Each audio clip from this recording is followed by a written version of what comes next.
ஆடைக்குள் வைத்த அழகினை எடுத்தேன், ஆசைக்குள் வைத்து உனக்கென கொடுத்தேன்.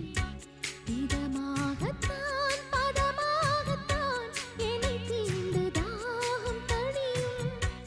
ஓடைக்குள் வந்த மலரினை பறித்தே, ஓசைகள் இன்றி மணி முத்தம் பதித்தே, பழச்சாரையும் இளநீரையும் பரிமாற வேண்டும் தினமும். அந்திப்பகல் வந்ததொரு இன்ப மயக்கம், அஞ்சு விரல் பட்ட இடம் மெல்லச் சிலிர்க்கும். எங்கெங்கே தொட்டாலும் அம்மம்மா உற்சாகம் அங்கங்கே உண்டாகும். வா கன்னத்தில் கன்னம் வைக்க ஒத்துக்கு ஒத்துக்கு